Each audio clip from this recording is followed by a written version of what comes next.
आज आपण सगळ्यांचीच फेवरेट म्हणजे पनीर भुर्जी बनवणार आहोत। एकदा तुम्ही ह्या पद्धतीने जर पनीर भुर्जी बनवली तर नेहमी तुम्ही अशीच बनवाल। माझ्या घरी तर सर्वांना खूपच आवडली। चला तर रेसिपीला सुरुवात करू। एका पॅनमध्ये मी 2 मोठे चमचे तेल ॲड केलं होतं। त्यानंतर त्या पॅनमध्ये 1 मोठा चमचा जिरे ॲड केले। जिरे व्यवस्थित परतून घेतले। त्यानंतर त्याच्यामध्ये 1 मोठा बारीक चिरलेला कांदा ॲड केला। कांद्याला व्यवस्थित परतून घ्यायचं।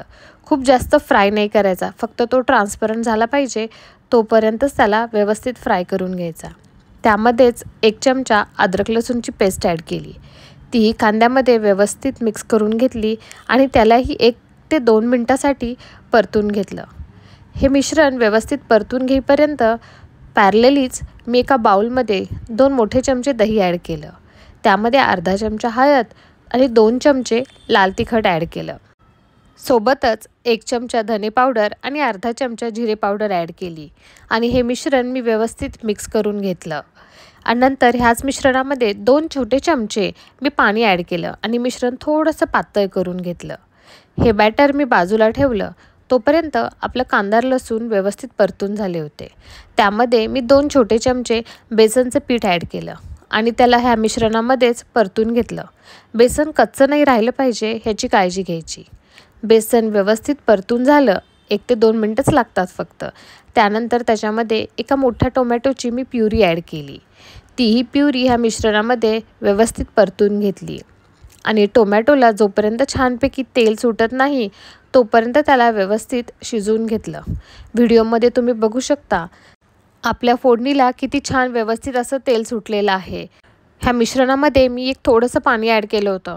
टोमॅटोची प्युरी ज्या मिक्सी जारमध्ये काढली होती त्याच जारमध्ये थोडंसं पाणी ॲड करून हे व्यवस्थित मिक्स करून घेतलं आणि टोमॅटो छानपैकी शिजवून घेतला। त्यानंतर ह्याच मिश्रणामध्ये मी आपलं दह्याचं बॅटर ॲड केलं, ज्याच्यामध्ये आपण सर्व मसालेही ॲड केलेले होते आणि हे जे दह्याचं बॅटर होतं ते आपल्या फोडणीमध्ये व्यवस्थित मिक्स करून घ्यायचं। म्हणजे सर्व मसाले आपल्या फोडणीमध्ये एकजीव झाले पाहिजे तोपर्यंत ह्याला मिक्स करायचं आणि 2 मिनिटासाठी फक्त त्याला शिजवून घ्यायचं। ज्या बाउलमध्ये आपण दह्याची पेस्ट बनवली होती त्याच बाउलमध्ये मी 2 ते 3 चमचे पाणी ॲड केलं होतं। तेच पाणी मी आपल्या मसाल्यामध्ये ॲड केलं आणि त्याला छानसा बॉईल येऊ दिला। ह्याच स्टेपला आपल्याला घरामध्ये खूप छान असा सुगंध पसरल्यासारखा वास येतो।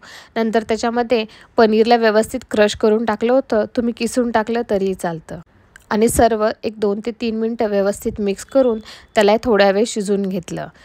फक्त 2 ते 3 मिनिटामध्ये आपलं मिश्रण छानपैकी बॉईल यायला लागतं। ह्या स्टेपला आपल्या चवीनुसार मीठ ॲड करायचं आणि फ्रेश कोथिंबीर ॲड करून व्यवस्थित मिक्स करून घ्यायचं। तुम्हाला आवडत असेल तर ह्या स्टेपला तुम्ही थोडीशी कसुरी मेथीसुद्धा क्रश करून ॲड करू शकता। मला आवडते म्हणून मी केली होती, नाही आवडत तर तुम्ही स्किपही करू शकता।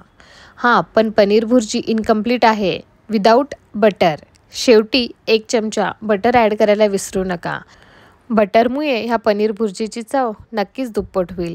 तुम्ही नक्की ट्राय करा आणि 2 ते 3 मिनिटं फक्त त्याला शिजवून घेतलं की झटपट अशी आपली अमृतसरी स्टाईल पनीर भुर्जी बनवून तयार आहे। तुम्ही एकदा ह्या पद्धतीने पनीर भुर्जी नक्की ट्राय करून बघा आणि मला कमेंट करून कळवा की तुम्हाला ही रेसिपी कशी वाटली। माझ्या चॅनलवर नवीन असाल तर सबस्क्राईब करा।